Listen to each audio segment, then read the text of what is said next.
Dark whispers haunt the chronicles of Europe's grandest palaces, whispers of bonds sealed not by ink, nor by law, but by blood itself. Behind the velvet curtains and glittering chandeliers, the nobility and royalty of old Europe forged covenants darker than any treaty proclaimed to the masses. These were oaths spoken in secrecy, hidden away from the eyes of subjects and chroniclers alike, a pact of survival, of power, and of vengeance. Welcome, dear listener, to History One. If you are drawn to secrets buried in the shadows of history, subscribe and stay with us, because what you will hear next is not a tale found in textbooks, but a journey into the forbidden archives of Europe's ruling bloodlines. Now, let us begin with the story of the blood pact of noble houses, a tale that stretches across centuries, connecting dukes and kings, queens and assassins, in a web of secrecy so tightly bound that its traces nearly vanished from history.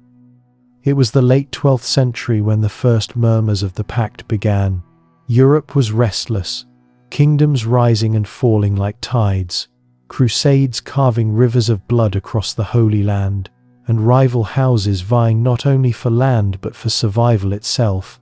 Yet, amid this chaos, a clandestine gathering was whispered to have taken place deep beneath the ruined monastery of Cluny. There, in the flickering light of oil lamps, representatives of 4 noble houses, each bitter enemies in the public eye, met in silence. Their names would echo across history: de Valois, von Hohenberg, Visconti, and de la Marche.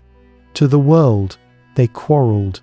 In truth, they sought a bond unbreakable, one that would keep their bloodlines alive when swords and daggers threatened extinction.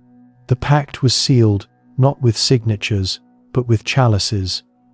Each noble cut their palm, their blood mingling in the cup, before being consumed in turn. The oath was simple yet chilling. Should one house fall, the others shall carry its heirs in secret. Should one house be betrayed, the others shall avenge without hesitation. And should one house rise, all shall taste its glory. It was not mere symbolism. This pact, sworn in iron secrecy, would protect them for centuries through wars, betrayals, and dynastic marriages, orchestrated under the veil of destiny. Strange coincidences began to mark history from that point on. When the Valois line nearly perished in the 14th century, a hidden heir surfaced, protected by allies no historian could trace. When the Visconti of Milan faced ruin from within, assassins struck their enemies with surgical precision, their blades rumoured to bear the markings of knights from distant lands. Enemies were destroyed not openly, but quietly, as if an invisible hand had orchestrated their downfall. The chronicles called it fortune, the whispers called it the blood pact. Centuries later, in the courts of Renaissance Italy, poets hinted at strange bonds among nobles who should have despised one another. Secret gatherings masked as masquerade balls, cryptic emblems stitched into inner garments, and sudden shifts of allegiance, all these pointed to a hidden hand shaping dynasties. Some suspected sorcery, others a clandestine society. The truth was simpler yet far darker. The pact still lived, its members spread like roots beneath Europe's feuding crowns. Yet, secrecy comes at a price. Blood demands blood. For every heir protected, another was silenced. For every house preserved, another rival vanished into history's oblivion. Some claimed that the pact carried a curse, families bound by it prospered unnaturally long, but madness, betrayal, and mysterious deaths plagued them as well. Letters preserved in fragments speak of noble children hidden in monasteries, of marriages arranged not for politics but for the preservation of the pact, of heirs swapped in cradles to deceive the world. This was no mere alliance of convenience. It was a covenant that defied kings and popes alike. And, though centuries have buried much, faint traces remain in archives, family crests, and hushed legends passed down in whispers. The deeper we dig, the darker the shadows grow. The deeper we descend into this tale, the more unsettling the patterns become. It is said that during the 100 Years' War, when blood soaked the soil of France and England alike, the Pact whispered beneath the chaos. Soldiers on the battlefield could never understand why certain noble captains, even when captured, mysteriously escaped execution. Ransoms were paid by distant houses with no obvious ties, and alliances shifted with eerie precision. Some chroniclers suspected espionage, others believed in divine intervention, but hidden letters, discovered centuries later in a crumbling archive in Burgundy, hinted at coded messages passed between lords who were supposed to be bitter enemies. Each letter ended with the same sigil, a crimson chalice. That chalice was more than an emblem. It was a reminder of the oath that had bound them together since Cluny. By the 14th century, it had become their invisible seal. To the outside world, these families fought fiercely, their banners clashing on fields from Agincourt to Poitiers. Yet behind the veil, their pact meant that no true bloodline was ever destroyed. A slain duke's heir might vanish from public record, only to reappear years later under the protection of another court, with a carefully constructed lineage that fooled both heralds and kings. Perhaps the most disturbing tale came from Milan in the mid-15th century. The Visconti line, on the brink of annihilation after internecine strife, suddenly found itself revived by a mysterious heir named Gian Galeazzo. His bloodline was questionable, his legitimacy doubted, yet within months, rival claimants to the duchy perished in accidents so improbable they seemed orchestrated by fate itself.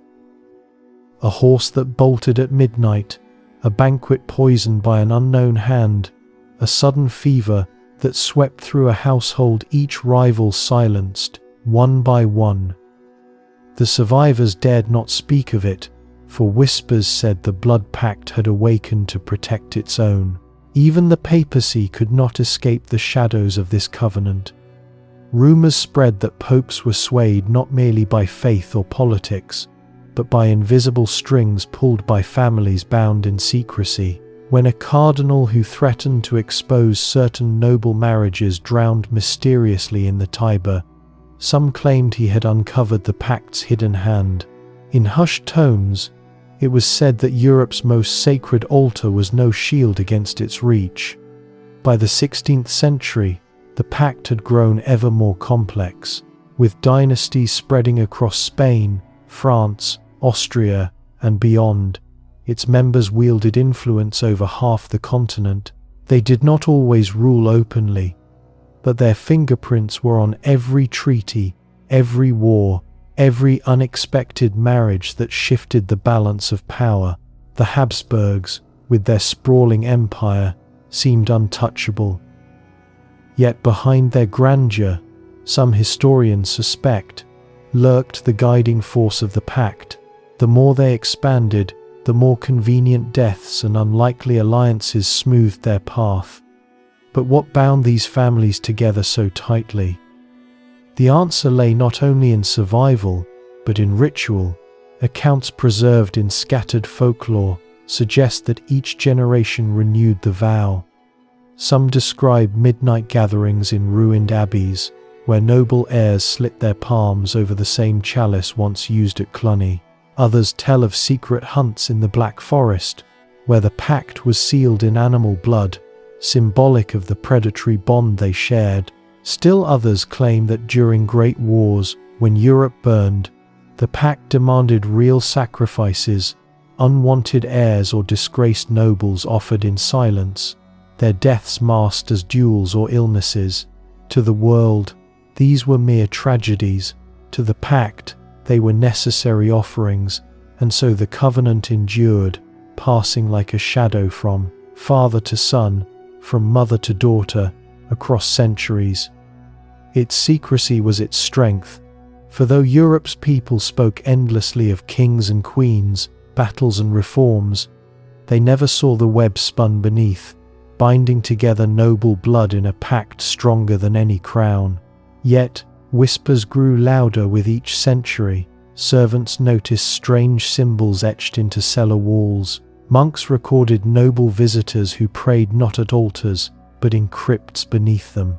And always, in every fragment that survived, one image returned again and again, the chalice of blood lifted in silence.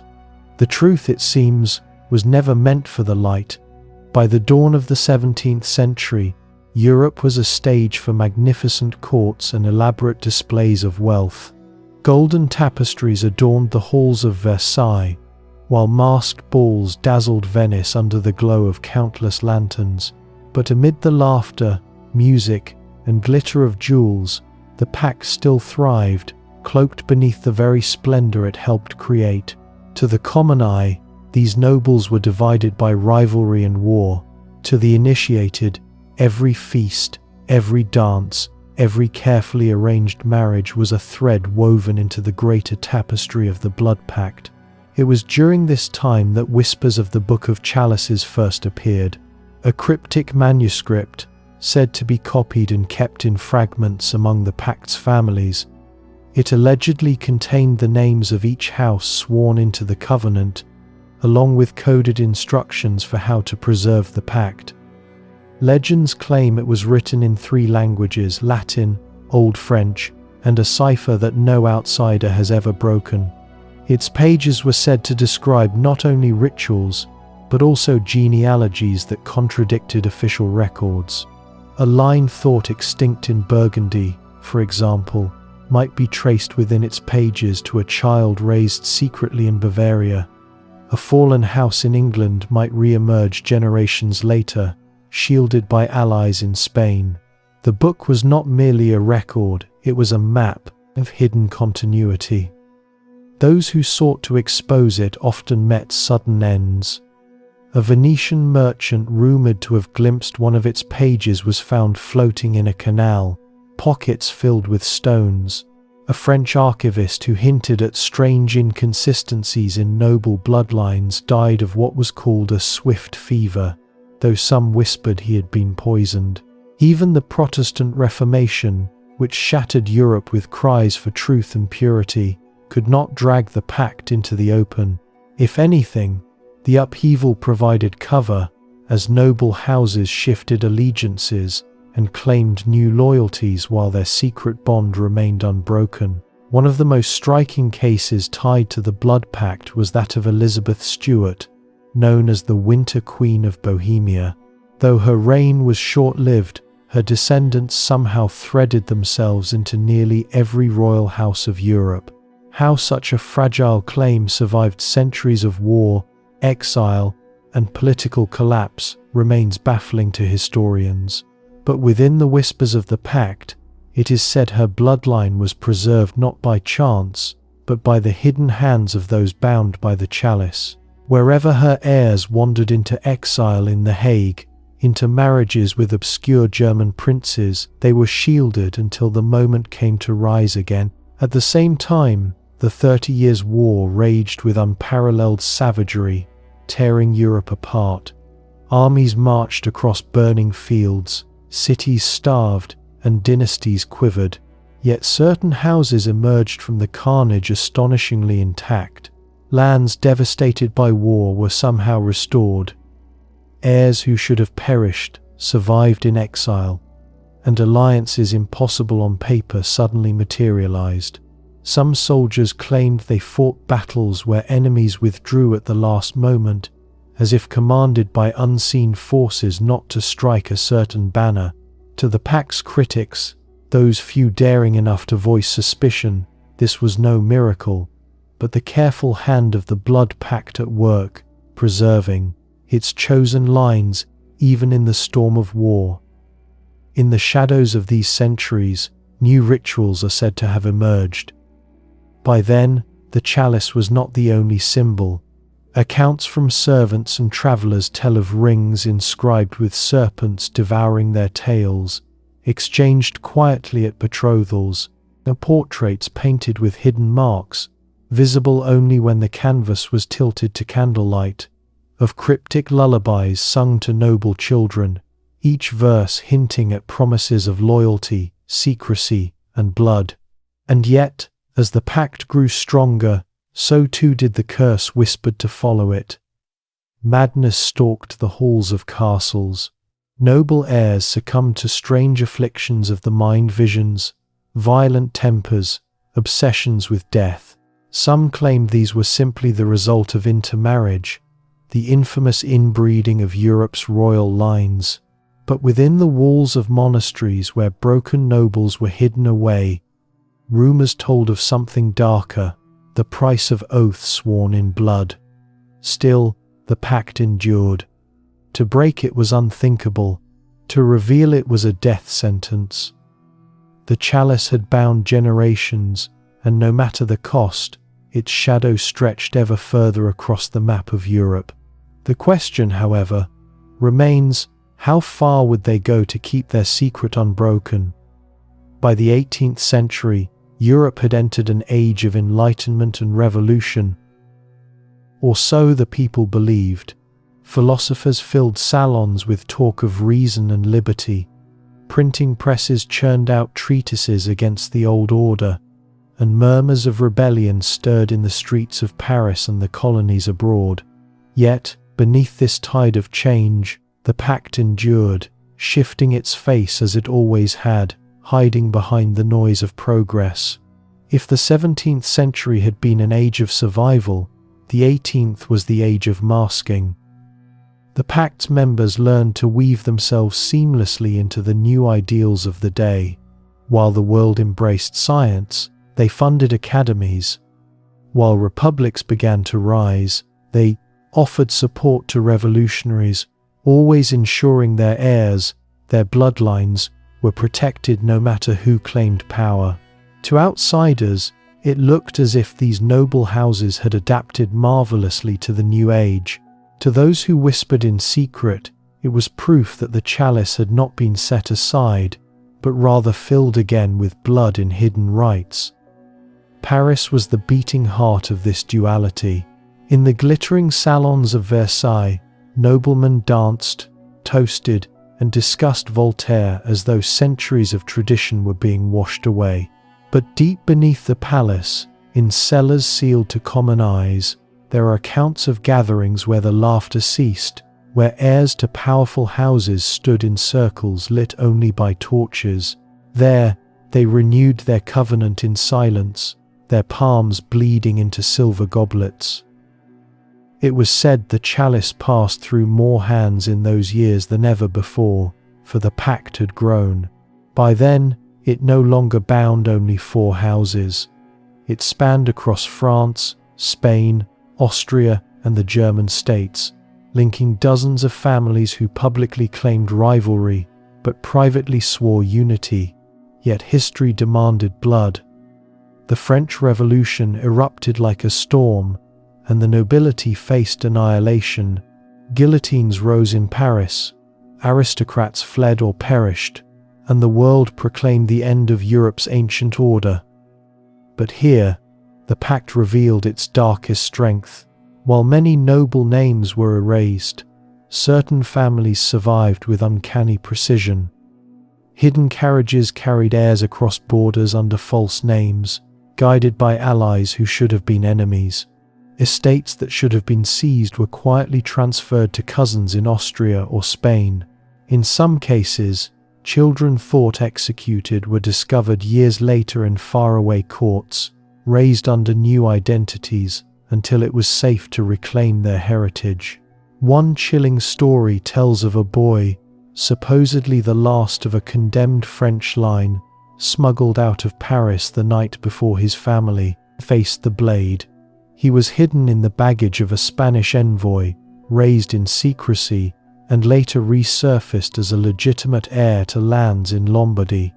The public never connected the two, but in the margins of a forgotten journal, an anonymous hand recorded the truth. The chalice passed, and so the line endured. The revolutionaries prided themselves on tearing down monarchs and noble privilege. Yet, when the dust settled, Many of the same bloodlines resurfaced, wealth restored, names intact. How? Some blamed corruption, others chance, but for those who knew of the Pact, it was no mystery. The Blood Pact had outlived the guillotine, outmaneuvered the ideals of equality, and ensured its chosen heirs survived the Age of Terror.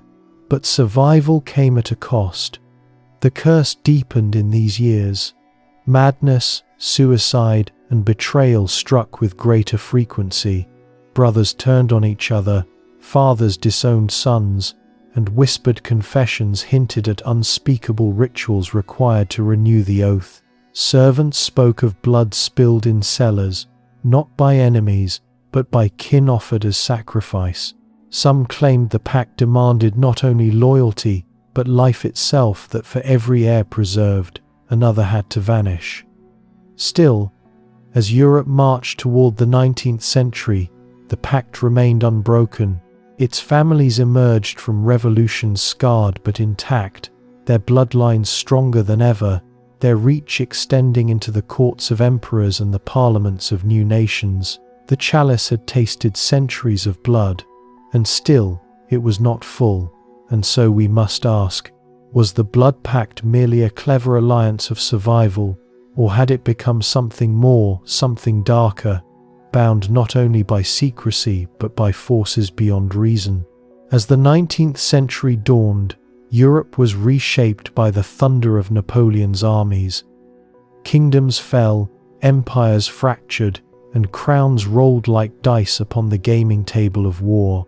Yet, even in this age of upheaval, when monarchies trembled before the march of revolutionary ideals, the Pact adapted, as it always had, its shadow, gliding silently behind the grand spectacle of history.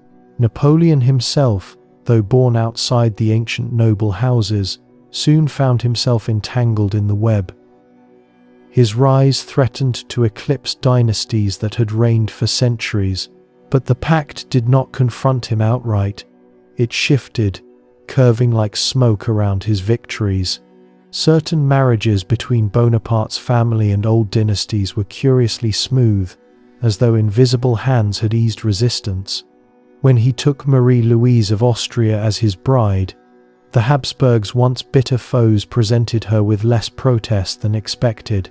Some whispered that the Pact had chosen accommodation over destruction, weaving Napoleon's blood into its own threads to ensure survival, no matter who ruled the continent.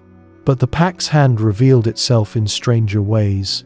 During Napoleon's exile to Elba, certain noble estates across France and Italy remained untouched, even as the emperor's officials scoured Europe for wealth to fund his empire. Records suggest clerks were instructed to bypass particular properties without explanation. Was it mere oversight, or the silent influence of families protected by the chalice? When Napoleon fell for the last time at Waterloo, these same houses emerged not broken, but stronger, poised to guide the restoration of Europe's monarchies. The 19th century brought with it another force: nationalism. Across Italy, Germany, and Eastern Europe, new nations were forged from the ruins of old empires. On the surface, this was the death knell for aristocratic conspiracies, as republics and parliaments proclaimed a new age of equality. Yet again, the Pact shifted form. Where once it thrived in courts and castles, it now embedded itself within parliaments, ministries, and salons of diplomacy. Noble heirs became politicians, ambassadors, and bankers. Their names appeared less in heraldic roles and more in treaties, financial ledgers, and industrial investments. Still, the blood tie remained the chalice carried forward through generations who smiled at progress while binding themselves to ancient oaths behind closed doors. There are accounts from Vienna in 1815, during the Congress that redrew Europe after Napoleon's fall. Diplomats gathered to craft borders and balance power. But in the evenings, when wine flowed and laughter masked fatigue, certain figures would slip away.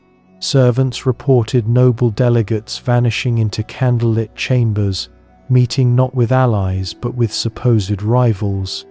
Some of these men returned with crimson stains on their cuffs, explained away as spilled claret. Yet the whispers claimed otherwise, that beneath the Congress of Vienna, the Pact renewed itself once more, blood mixing into chalices even as maps were redrawn above. The century also bore witness to tragedy cloaked in rumour.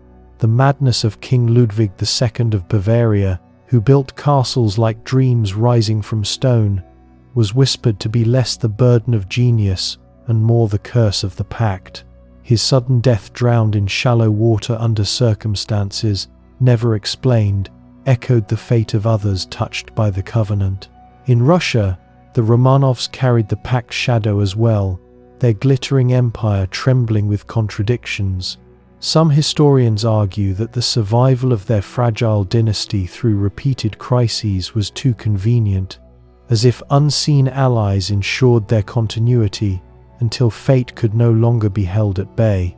By the mid-19th century, with revolutions flaring in 1848, it seemed the old order was doomed. Thrones toppled, mobs stormed palaces, and kings fled in disguise. Yet once more, the Pact endured. Many noble houses lost their titles publicly but retained vast wealth and influence privately. Their bloodlines continued, woven through marriages into banking dynasties, industrial families, and newly crowned emperors. Some claimed this was mere the resilience of the privileged, but in hushed corners, the whispers grew. The chalice had been filled again, and the Pact's covenant protected its chosen, even as Europe burned with revolution. The question pressed harder with each passing decade. Was the Blood Pact merely a conspiracy of loyalty and survival, or had it become something beyond human? Will an inheritance darker than blood, older than crowns, demanding fealty across generations? By the late 19th century, Europe had entered an age of restless ambition. Railways stitched nations together, factories belched smoke across horizons, and colonies expanded like shadowy extensions of empires. Science promised answers, and faith in progress seemed unshakable. Yet amid this march toward modernity, the Pact did not fade. Instead, it seeped into the very arteries of the New World, wearing a mask of civility while its ancient roots dug ever deeper. The noble families bound by the chalice no longer gathered only in monasteries or castles. They now met in salons gilded with electric light, in country estates disguised as summer retreats, and in secluded wings of universities where professors and heirs mingled under the pretense of scholarship. Their blood had intermarried so thoroughly with industrial dynasties and financial empires that distinguishing between blue blood and gold became nearly impossible. The Rothschilds, Rockefellers, and others were rumored, whether fairly or unfairly, to be entwined with these older lines, not only through wealth but by whispered oaths passed along candlelit halls. The symbols, too, adapted. Where once the chalice had been raised in hidden crypts, now it was etched into the designs of rings, cufflinks, and even architectural flourishes. Keen-eyed observers noticed recurring motifs in estates from Vienna to London: serpents swallowing their tails carved into banisters, chalice-like urns on mantels, and stained glass windows depicting vines twisting into knots that seemed almost alive. To most visitors, these were eccentric decorations. To initiates, they were silent affirmations of the covenant. But secrecy breeds rumor, and rumor breeds fear. Servants spoke of strange gatherings in the years surrounding the Franco-Prussian War. In Paris, before the siege, a countess reportedly hosted midnight dinners where only 4 guests attended, each representing a different house. No music was played, no laughter heard, only the faint clink of silver goblets. In Berlin, a banker claimed to have seen letters exchanged between a Prussian prince and a French marquise, even as their nations marched toward war. The letters bore no words, only a symbol: the the Crimson Chalice. This ability to transcend conflict was the Pact's greatest strength. While nations bled, their heirs endured. Soldiers died by the tens of thousands in the mud of Sedan and Metz, but noble lines survived intact, shielded by networks of loyalty no battlefield could touch. The Franco-Prussian War ended with empires humiliated and new powers rising, yet the Pact remained unbroken, silently adjusting the balance as it had for centuries. Still, the curse whispered on. Madness and tragedy stalked its members. The assassination of Archduke Rudolf of Austria at Mayerling, officially a suicide pact with his lover, was seen by some as the work of despair, by others as the silent blade of the covenant enforcing its order. In Britain, heirs to great estates fell to mysterious illnesses, leaving younger siblings to inherit in ways that conveniently aligned with Pact alliances. In Russia, the slow unraveling of the Romanovs hinted at a curse too powerful even for the chalice to contain. As the century neared its end, occultism flourished. Secret societies like the Golden Dawn and various Masonic lodges attracted nobles and intellectuals alike. But some whispered these were mere veils, public echoes of the far older and darker Pact. In smoky London parlours, stories spread of a council of chalices that still met in secret, its members guiding not only noble bloodlines but also the very currents of industrial and political change. The world marched toward the 20th century with optimism, yet under the surface, the Pact pulsed like a hidden vein of shadow. And when the great catastrophe came, the war that was to engulf all Europe, it would once again prove that the chalice had not been forgotten. For if the Pact could outlast crusades, revolutions, and empires, what was one more war but another chance to prove its strength? The 20th century dawned with a promise of modernity. Telephones connected voices across distances once thought impossible. Electric lights banished the night, and great cities grew like titans of glass and steel. Yet, beneath this glittering new facade, the same shadows endured. The Pact was no relic of medieval superstition. It had adapted, stronger than ever, poised to navigate an age where blood would flow on a scale the world had never witnessed. When the First World War erupted in 1914, kings and emperors fell into conflict, yet curiously they were all kin. The British monarch, the German Kaiser, and the Russian Tsar, cousins by blood, stood on opposing sides of a war that would consume millions. To the public, this was chance, the tangled result of dynastic marriages. To those who whispered of the chalice, it was something more, a stage upon which the Pact was being tested, its bonds stretched but never broken. For even as their nations fought, certain houses ensured their bloodlines were preserved. Hidden estates in neutral countries shielded heirs. Fortunes were quietly transferred across borders, and when monarchies collapsed, Germany's Kaiser exiled, Russia's Tsar executed, Austria's emperor dethroned, somehow their descendants endured, finding refuge in courts and villas far from the front. The war itself bore uncanny marks of the Covenant's hand. Reports circulated of units spared inexplicably in the chaos of battle, regiments halted before annihilating noble officers who, by chance, escaped. In neutral Switzerland, noble exiles from warring sides were seen dining together, whispering in salons by candlelight, as though their private loyalties outweighed the clash of nations. But the chalice also demanded its price. The Romanovs, bound by blood to the Pact through centuries of intermarriage, faced their doom in a cellar in Ekaterinburg.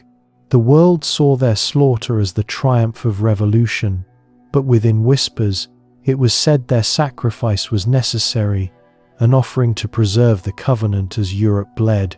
Their scattered relatives, hidden in Britain, Denmark and beyond, survived, ensuring that though the throne perished, the bloodline remained.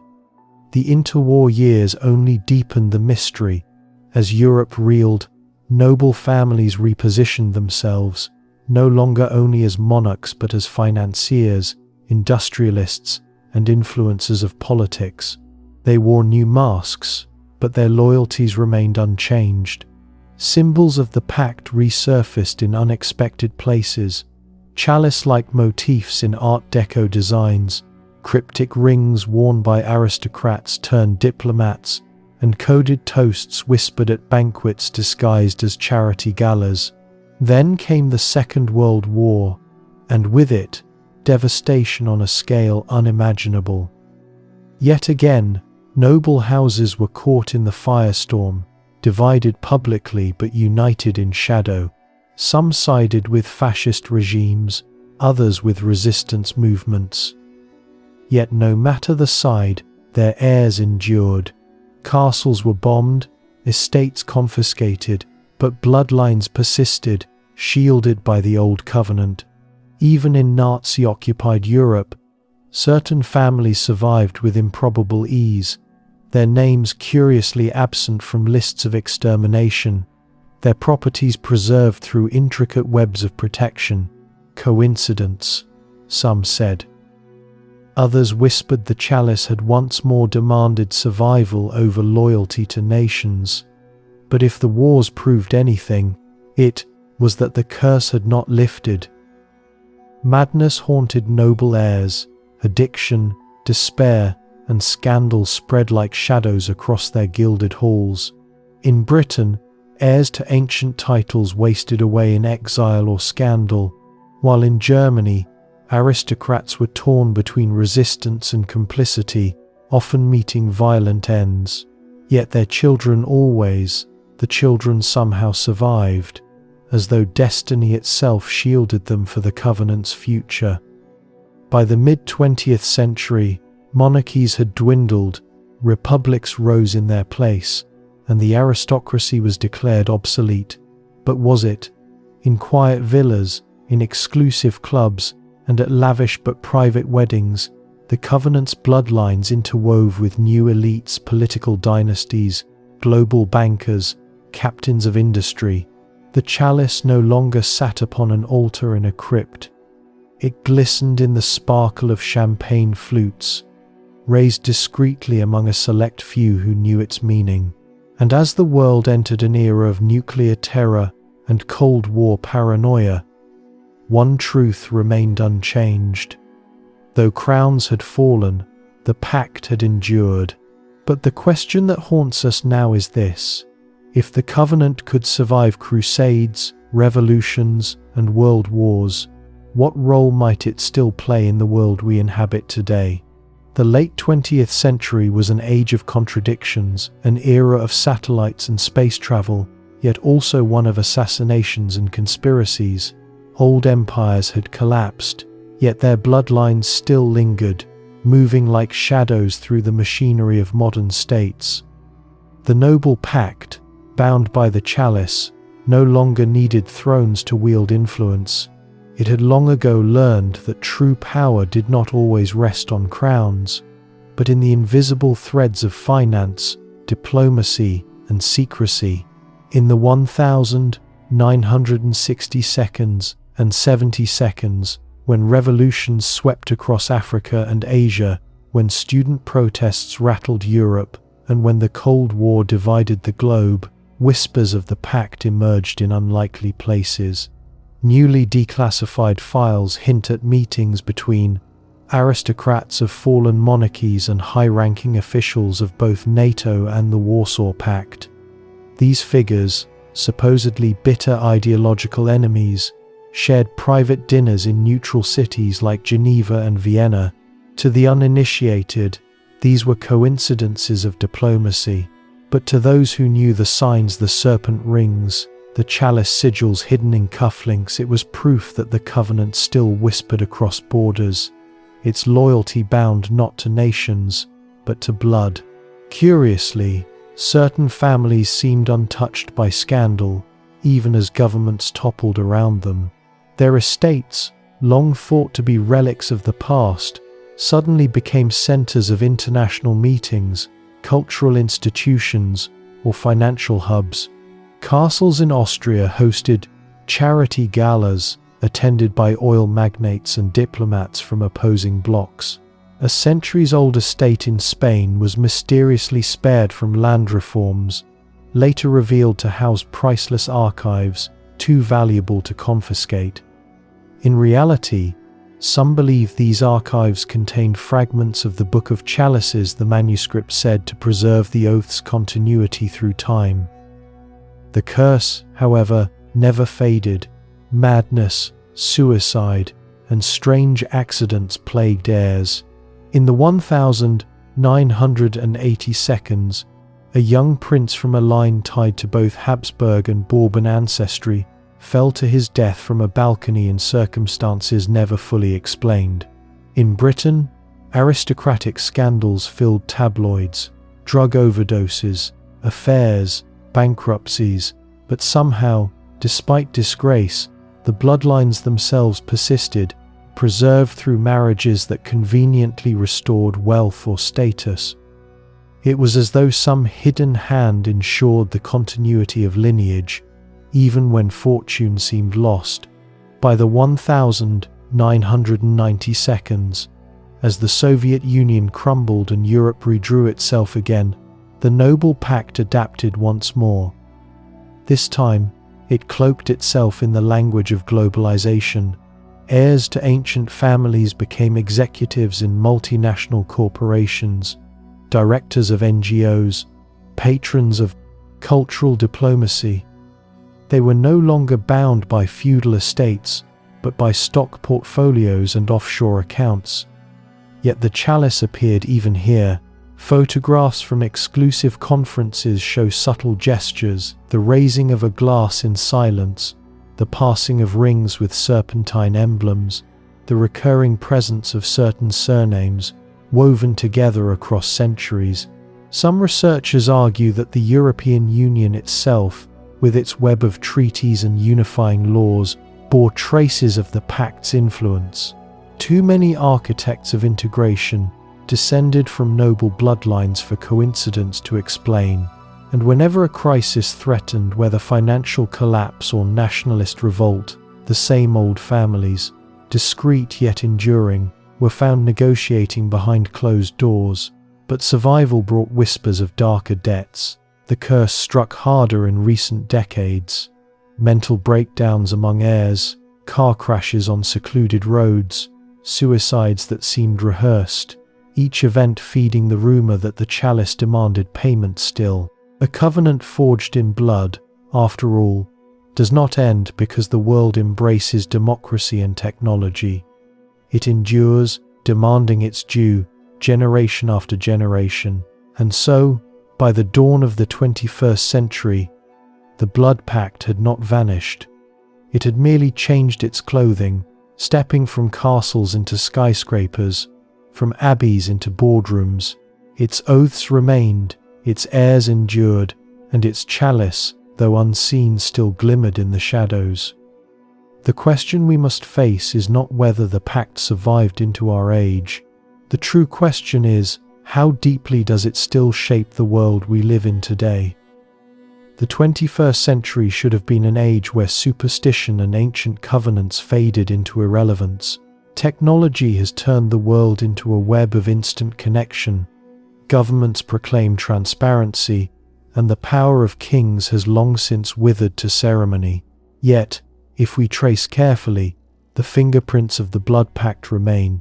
They linger not in the open, but in the subtle architecture of influence that binds the old world to the new. In the first decades of this century, global crises provided fertile ground for the covenant's endurance. Financial collapses shook markets from New York to Athens, yet certain families weathered the storm untouched, their fortunes quietly shielded in ways no analyst could fully explain. Ancient estates suddenly sold priceless art to cover losses, but within months, their wealth reappeared in hidden accounts. When asked how such recoveries were possible, heirs gave vague answers. It is the strength of tradition, they said. Perhaps so, but others whispered of the chalice, filled again in secret gatherings that no press camera would ever capture. At exclusive forums, Davos, Bilderberg, and beyond, descendants of Europe's nobility mingle with corporate titans and world leaders. To most, these are simply conferences of the elite, yet observers note familiar surnames, old dynastic blood weaving seamlessly among CEOs and presidents. The symbols are there too, if one knows where to look. A ring passed unnoticed during a handshake, a toast raised with no words spoken, a serpent motif embroidered inside a suit jacket. To the untrained eye, fashion; to the initiated, a reminder of vows sworn centuries ago. Technology itself has become a new mask. Where once the Pact cloaked itself in monasteries, now it hides in algorithms and foundations. Noble heirs fund AI research, genetic projects, and philanthropic ventures that reach across continents. Their names appear on the boards of universities, think tanks, and humanitarian organizations. Yet beneath this veneer of progress lies an old truth.